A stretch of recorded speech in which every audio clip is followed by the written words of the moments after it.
नमस्कार दोस्तों, मैं आपका अपने चैनल HVS स्टडीज़ में स्वागत करता हूं। इस वीडियो में आपके लिए 15 सितंबर 2022 का करंट अफेयर लेकर आ गया हूं। साथ में हम स्टैटिक जीके और रिलेटेड करंट अफेयर का रिवीजन करते हुए चलेंगे।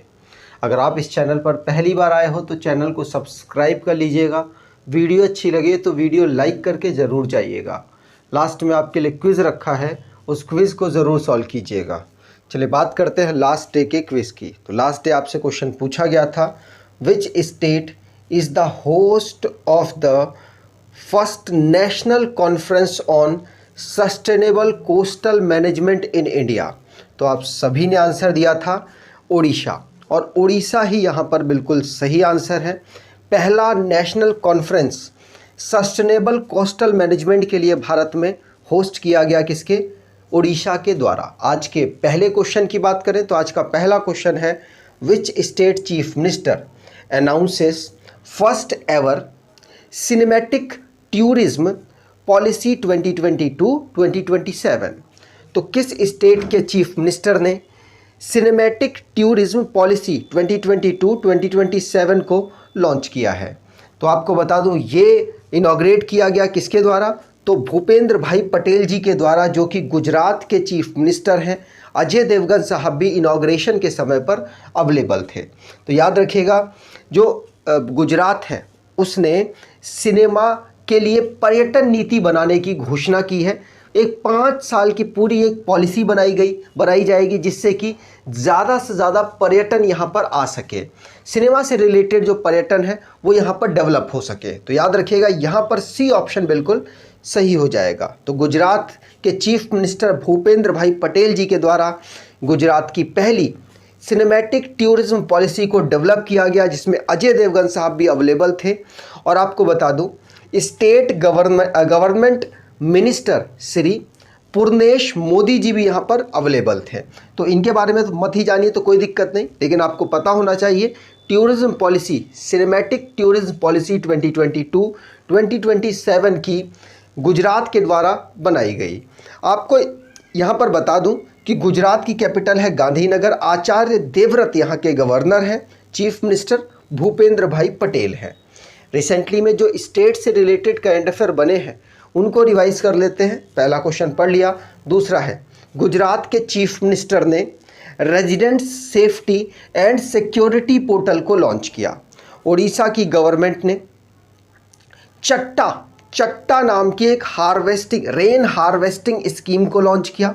तमिलनाडु की गवर्नमेंट ने पुदुमाई पेन स्कीम को गर्ल्स स्टूडेंट्स के लिए लॉन्च किया। वेस्ट बंगाल ने इंटरनेशनल ट्रैवल अवार्ड 2022 इनको मिला है बेस्ट डेस्टिनेशन फॉर कल्चर के लिए। उत्तराखंड की गवर्नमेंट, जिसने समर्थ ई गवर्नेंस पोर्टल को लॉन्च किया है। त्रिपुरा, जो कि पहला बायो विलेज अपने यहाँ पर सेटअप कर पाया, भारत का पहला है, इसीलिए याद रखना है। मेघालय के चीफ मिनिस्टर कॉनराड के संगमा जी के द्वारा रूरल बैकयार्ड पिजरी स्कीम को लॉन्च किया गया। उत्तर प्रदेश का भारतौली पहला विलेज बना स्टेट का, जिसमें RO वाटर हर घर में सेटअप हो चुका है। उड़ीसा की गवर्नमेंट जिसने 869 करोड़ रुपीस फार्मर्स को कालिया स्कीम के अंतर्गत अलोकेट किए हैं। आगे बात करें, अगला question, Kibithu military garrison camp named which general. तो किबीथू सैन्य गैरिसन शिविर का नाम किस सेनापति के नाम पर रखा गया? तो किस जनरल के नाम पर रखा गया? आपको बता दूं, ये किबीथू है, ये है कहाँ पर? अरुणाचल प्रदेश में। वहाँ पर जनरल विपिन रावत जी के नाम पर एक शिविर का नाम, मिलिट्री गैरिसन कैंप का नाम रखा गया। किबीथू मिलिट्री गैरिसन कैंप का नाम अब विपिन रावत जी के नाम पर इसे रख दिया गया। याद रखिएगा, ये अरुणाचल प्रदेश में अवेलेबल है। आपको ये ध्यान रखना है, अरुणाचल प्रदेश में जो किबीथू गैरिसन है, इस कैंप का नाम जनरल विपिन रावत जी के नाम पर रखा गया। ठीक है, अब नाम क्या होगा? General Vipin Rawat military garrison. ठीक है, याद रखिएगा। आगे बात करें तो रिसेंटली में जो डिफेंस से रिलेटेड क्वेश्चंस बने हैं उनको रिवाइज कर लेते हैं। पहला क्वेश्चन पढ़ लिया। दूसरा, इंडियन आर्मी और इंडियन एयर फोर्स जिसने गगन स्ट्राइक जॉइंट एक्सरसाइज को लॉन्च किया। याद रखिएगा, पंजाब में ये एक्सरसाइज ऑर्गेनाइज कराई गई। डीआरडीओ और इंडियन आर्मी ने 6 फ्लाइट टेस्ट किए हैं QR सैम ऑफ का सक्सेसफुली। याद रखिएगा, इंडिया की पहली नेवल शूटिंग रेंज INS करना में लॉन्च की गई। डीआरडीओ और इंडियन नेवी ने VLSRSAM मिसाइल को, जो कि भारत के द्वारा इंडिजिनसली टेस्ट की गई है, याद रखिएगा। डिफेंस मिनिस्टर जिन्होंने मीटिंग को जाकर ज्वाइन किया है, ताशकंद में हुई है और ये SCO की मीटिंग थी। संघाई कॉरपोरेशन ऑर्गेनाइजेशन की ये मीटिंग है। ताशकंद में इसको ऑर्गेनाइज कराया गया। उज्बेकिस्तान की कैपिटल है ताशकंद, याद रखिएगा, पूछा जा सकता है।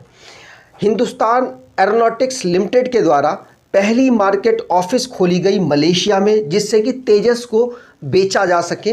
वॉस्टॉक 2022 एक्सरसाइज में, जो कि रशिया ने ऑर्गेनाइज कराई, भारत और चाइना की मिलिट्री दोनों ने यहाँ पार्टिसिपेट किया है।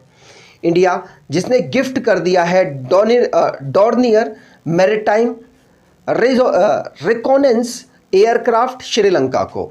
इंडिया और US ने एक वज्र प्रहार 2022 नाम की एक्सरसाइज की। कहाँ पर? हिमाचल प्रदेश में। आगे बात करें, अगर आप रेलवे ग्रुप डी एग्ज़ाम की तैयारी कर रहे हैं तो आप इस ई-बुक को परचेज़ कर सकते हैं। इसमें 1000 question static GK, 1000 question current affair और 1000 क्वेश्चन साइंस के अवेलेबल हैं। 3000 से ज़्यादा क्वेश्चंस यहाँ पर अवेलेबल है, मतलब कुछ में ज़्यादा है।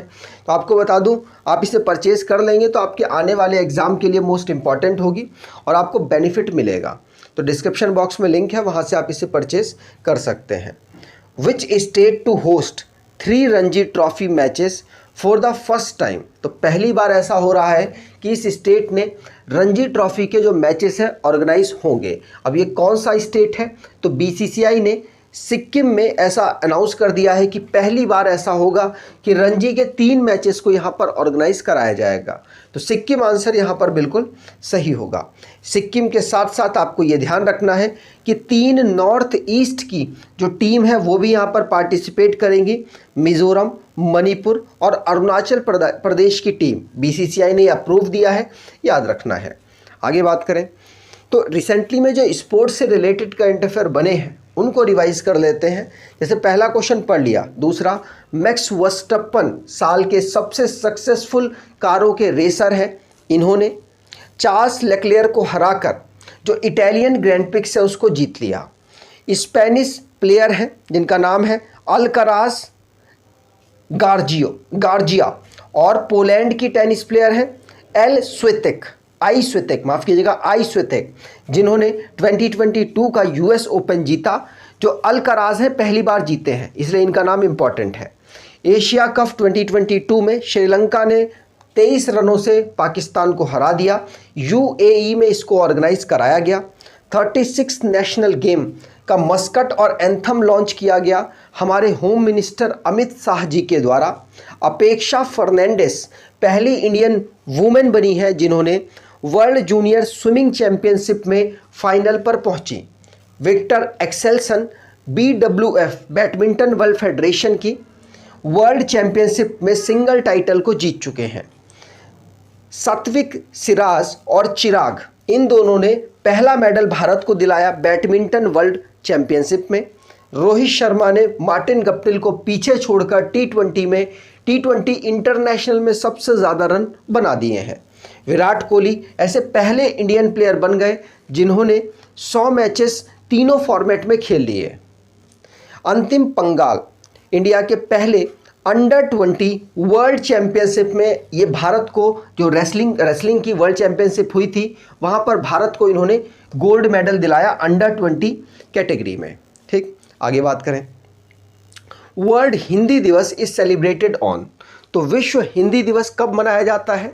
तो आंसर यहाँ पर होगा ये 14 सितंबर को हम ऑब्जर्व करते हैं। कब? 14 सितंबर को विश्व हिंदी दिवस के रूप में हम ऑब्जर्व करते हैं, याद रखिएगा, पूछा जा सकता है। और इसको जो वर्ल्ड हिंदी दिवस है पहली बार 2006 में जो हमारे फॉर्मर प्राइम मिनिस्टर हैं डॉक्टर मनमोहन सिंह जी के द्वारा हिंदी लैंग्वेज को प्रमोट करने के लिए दुनिया में ऑब्जर्व किया गया। तो याद रखिएगा पहली बार इसको इस दिन ऑब्ज़र्व किया गया था और 14 सितंबर को हम इसे ऑब्ज़र्व करते हैं। तो रिसेंटली में जो डे हमने पढ़े उनको रिवाइज कर लेते हैं।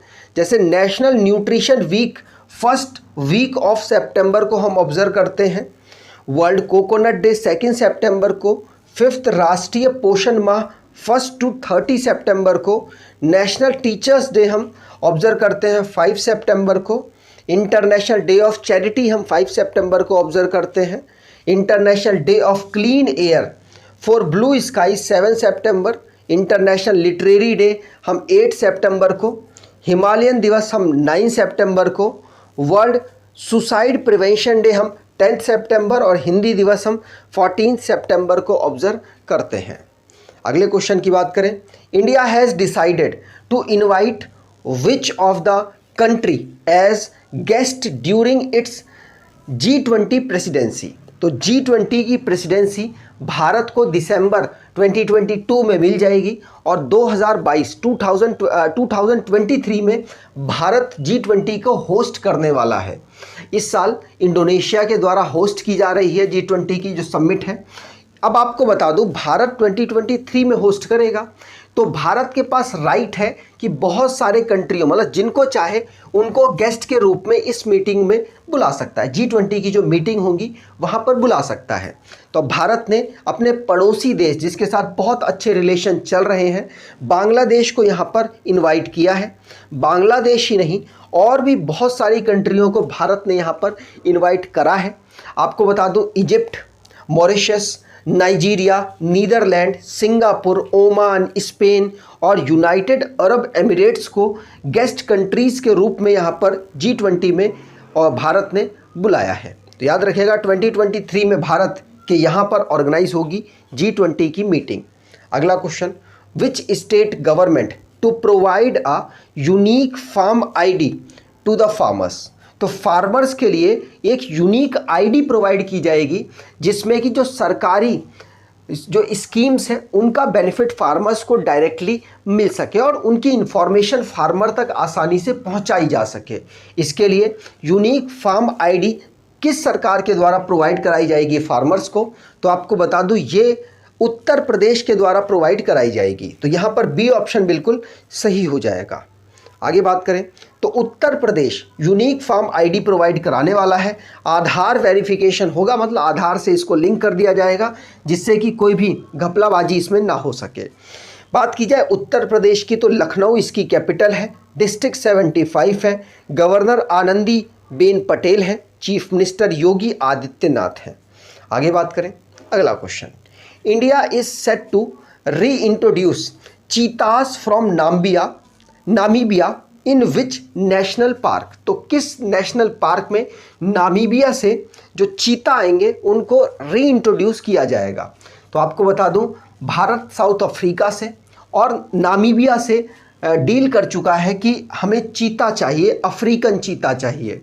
तो साउथ अफ्रीका ने भी और नामीबिया ने भी अभी अलाउ कर दिया है कि ठीक है हम आपको देंगे। और भारत जो ये चीता है इनको कहाँ रखने वाला है, नामीबिया के चीता। तो आपको बता दूं, मध्य प्रदेश का एक नेशनल पार्क है कूनो पालपुर नेशनल पार्क। कौन सा? कूनो पालपुर नेशनल पार्क, वहाँ पर भारत इसे रखने वाला है। तो ए ऑप्शन यहाँ पर बिल्कुल सही हो जाएगा। मध्य प्रदेश का कूनो पालपुर नेशनल पार्क में भारत के द्वारा री इंट्रोड्यूस किया जाएगा चीता, साउथ अफ्रीका के नामीबिया से जो आने वाले हैं। ठीक है, याद रखिएगा। यहाँ पर बात की जाए 2009 में जो अफ्रीकन चीतास को इंट्रोड्यूस किया जाएगा भारत में, इस प्रोजेक्ट पर काम किया जाना स्टार्ट किया गया। ठीक, आगे बात करें तो रिसेंटली में जो नेशनल पार्क हैं उनके बारे में जो थोड़ी सी स्टैटिक जीके है उसको पढ़ लेते हैं, एग्जाम में पूछी जा सकती है। Number of national park Bharat में इस समय पर 108 है। जो लेटेस्ट नेशनल पार्क भारत में जुड़ा है वो है रायमोना नेशनल पार्क जो कि असम में है। यहाँ पर बात की जाए तो नेशनल पार्क भारत में किस गवर्नमेंट के अंतर्गत आता है, स्टेट या फिर सेंट्रल। तो आपको बता दूं स्टेट गवर्नमेंट का एक ये सब्जेक्ट है। पहला national park heli national park है जिसका नाम रामगंगा नेशनल पार्क अब हो चुका है।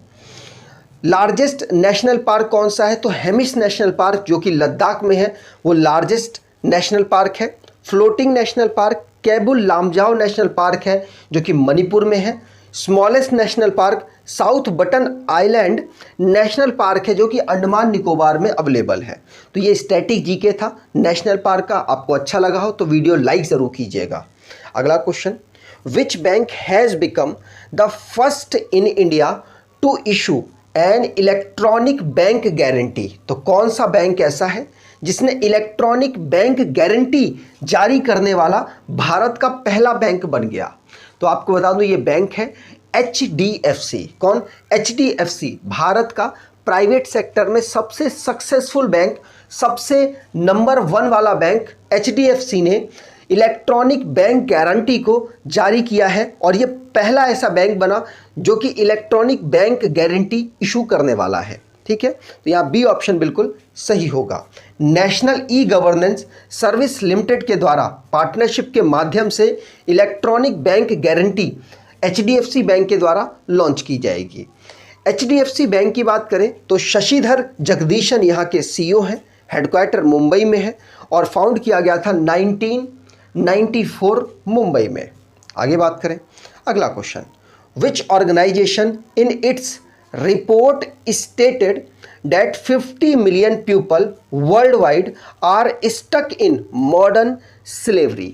तो 50 मिलियन लोग आधुनिक गुलामी में फंसे हुए हैं। ये किस रिपोर्ट, किस यूनाइटेड नेशन की रिपोर्ट के द्वारा बताया गया? तो यूनाइटेड नेशन की जो ILO ऑर्गेनाइजेशन है, इंटरनेशनल लेबर ऑर्गेनाइजेशन, उसके द्वारा ये बताया गया कि दुनिया में कोरोना वायरस के बाद 50 मिलियन लोग ऐसे हैं जो कि गुलामी में फंस चुके हैं। तो यहाँ पर सी ऑप्शन बिल्कुल सही हो जाएगा। United Nation International Labour Organisation ने ये रिपोर्ट जारी की है। 50 मिलियन पीपल दुनिया में मॉडर्न स्लेवरी के अंतर्गत फंसे हुए हैं।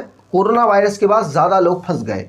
आपको बता दूं, इंटरनेशनल लेबर ऑर्गेनाइजेशन को फाउंड किया गया 1919 को। जेनेवा स्विट्जरलैंड में इसका हेडक्वार्टर है और होंगबो इनके हेड है। इस समय पर होंगबो इनके हेड है।